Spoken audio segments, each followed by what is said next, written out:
My name is Keith Barney from the ANU Crawford School of Public Policy, and I'm seated today with Dr. Ng Shui Meng, the wife and partner of Laos civil society leader Sombath Somphone, who disappeared in Vientiane in December 2012.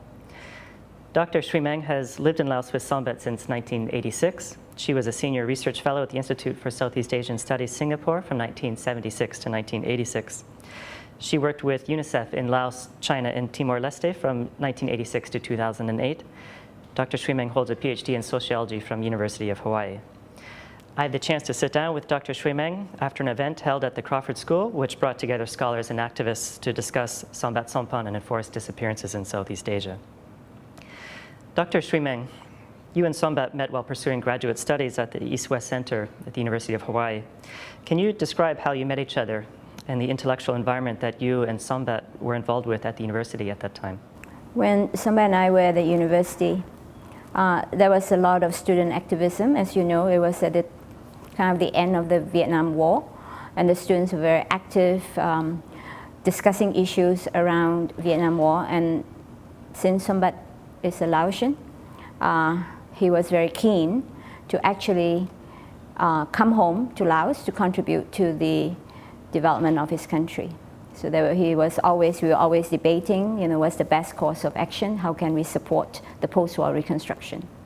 Sombath returned to Laos in 1979 to work in community development and sustainable agriculture. Who were Sombath's major intellectual influences?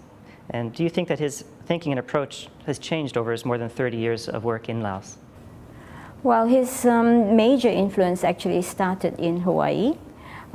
He was always with a group of very progressive friends and also professors who have done a lot of research and studies in the whole Indochina area.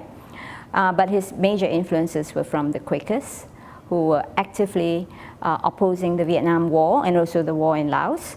And he was very much influenced by that, their philosophy of social justice and nonviolence. And when he returned to Laos, he continued to pursue that cause of supporting reconciliation within his own communities and his own country, but more importantly, to address the issues of developing his country and alleviate poverty. Can you describe Sombath's involvement with the International Network for Engaged Buddhists with Ajahn Sulak Sivaraksa? What sort of activities did he work on with this group? Well, he became more influenced by the movement of engaged Buddhism after meeting Ajahn Sulak. And the idea was that both in Thailand and in Laos, they are Buddhist countries. And Ajahn Sulak has always said Buddhism has a role in improving society. And in his work with Ajahn Sulak, with the International Network for Engaged Buddhists, they started programs both in Laos and in Thailand. His work in Laos was to get the Buddhist Sangha to become more engaged in society, and he had started programs that involve monks visiting schools and dialoguing with the students on using Buddhist ethics as a way to guide their lives, particularly on issues like respect for life, including respect for the environment, and respect for their parents. So through this program called Dharma Sanjon, which is like moving monks, the monks visit the school, teach the kids on Buddhism, not so much the religious aspect, but the ethical aspects of Buddhism. And he had continued to be engaged with that in Thailand also. He's also sent a lot of monks from Thailand to be trained by the Buddhist network started by Ajahn Sulak, and to get them more involved in society and more involved in social work. In 2005, Sombath Somphone was awarded the ASEAN Raymond Magsaysay Award for Community Leadership. What did this international recognition mean to him and to the organization that he founded in 1996 in Laos, the Participatory Development Training Center? Actually, Sombath, prior to receiving the 2005 Raymond Magsaysay Award, had been awarded in the region, including the UN ASCAP Award for Community Development and Poverty Reduction. After he received the Raymond Magsaysay Award in 2005, his work became more recognized internationally, and he received a lot of visitors who wanted to visit his programs, to talk to him about his vision of development and how does he, as a Laotian, work inside Laos to engage the community on issues of sustainable development and youth development. Dr. Shui Meng, Sombath was last seen on CCTV camera footage at a police checkpoint on the Tadua Road in Vientiane. At that time, he was following you home in his Jeep after work on a Saturday evening. Can you describe the hours and days after his disappearance, what you and the rest of his family did to try and locate him? We had never expected to see what we saw on the CCTV footages. We were just going home for dinner. So when he did not turn up for dinner, I called his phone and got messages that it was switched off. We waited for him, and that very night we went out looking for him, expecting to see only that maybe his car had, had stopped or he had met an accident. But when we got the CCTV footages from the police station that recorded the events around his abduction, we were totally shocked. And the first thing I did was to contact his friends in the Ministry of Foreign Affairs, as well as to inform all the embassies, including my embassy in Singapore, and to share with them the footages we had copied off the TV monitor. And since then, everybody has been asking. I personally have written many letters to the various ministries and leaders of the country asking for Sombath's safe return, and I've asked specifically for the government to conduct an investigation, find Sombath. The government response had been that Sombath could have been kidnapped. As far as the family is concerned, it does not matter who has taken him. We just want his safe return. And I continue to appeal to the government to find Sombath and return him safely to the family.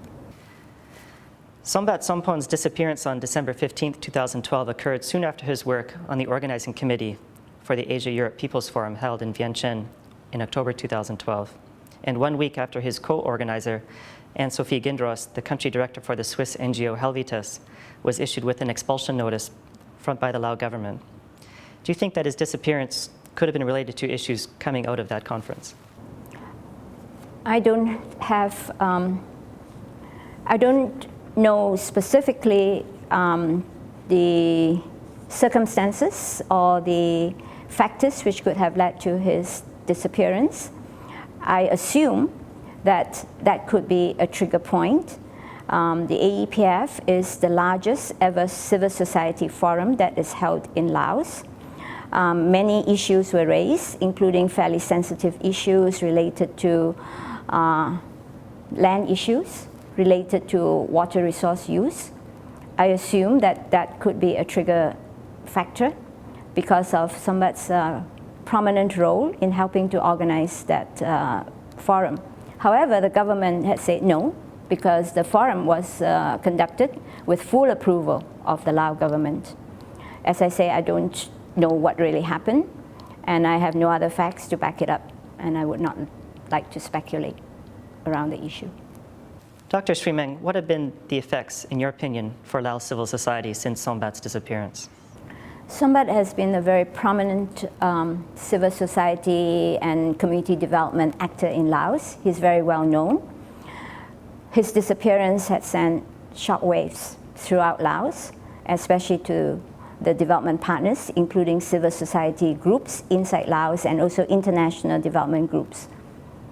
Right now, there is a strong fear has descended in Vientiane. Many people don't want to talk about Sombath, although they are concerned about Sombath's disappearance. Civil society is now in a form of paralysis. They have those groups that had continued with their work, but in a very cautious manner. And I guess the environment has become more difficult for civil society groups to work very actively Shui Meng, your husband and partner Sombath has been missing for more than 14 months now. What is your request to the Lao government? My request to the Lao government is to use all the resources available to the state apparatus to track down where Sombath is, find him, and return him safely to the family. And all we want is information about what happened to Sombath. We are common citizens, we are ordinary citizens. We have no means of finding him. We have to rely completely on the goodwill of the state. The government had promised to continue to investigate. The government has set up an investigation team, and we have been in touch with the police who are conducting the investigation. But so far, more than 14 months on, we have no information specifically about Sombath's whereabouts, nor what happened to his jeep. Basically, we are left in limbo, awaiting for any information that we can get on Sombath's whereabouts. This week in Jakarta, the ASEAN Intergovernmental Commission on Human Rights is meeting. What changes do you think would be required to make this a more strong and relevant institution in Southeast Asia today? The HR is a fairly new institution within the ASEAN framework. According to the terms of reference of HR, most of its work is related to capacity building around issues of human rights. I think HR needs to step up and to support human rights issues and support groups who are working around human rights issues in a more prominent way. That means that HR should be addressing issues of human rights abuses anywhere as they occur within the ASEAN region. Right now, there is a non-interference principle that governs all of ASEAN's work, including HR's work. HR is in the process of reviewing its terms of reference.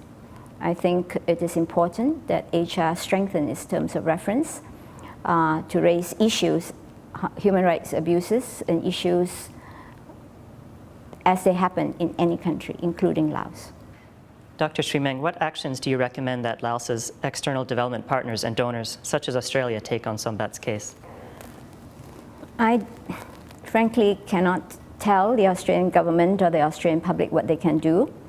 All I'm asking is that the family really needs to have some answers related to Sombath's disappearance, information as to his whereabouts, and to continue to raise the issue of Sombath's disappearance in the public. It's important that Sombath's disappearance should not fade away as a non-issue. My visit to Australia really is to visit my family, and I have met with different support groups who are interested, who are partners who have worked with Sombath in the past. Everyone has expressed concern about Sombath's disappearance, and my request is, please do not forget Sombath. Continue to keep his issue alive and to continue to press the government to speed up its investigation and to find Sombath and return him safely home. Lastly, Dr. Shui Meng, you have developed a close friendship with Angkana Nilapachit, the wife of Thai human rights lawyer Somchai Nilachipit, who was disappeared in 2004 in Bangkok. Can you describe your relationship with Angkana and what this has meant for you personally? I met Angkana a few months after Sombath's disappearance in Bangkok. The reason why I wanted to meet with her is to get some advice from her. Her husband has disappeared much longer than Sombath. In meeting with her, I found her to be a very brave person, very, very persevering and strong. And I admire her courage, I admire her perseverance, and her advice to me I take seriously, which is never to give up.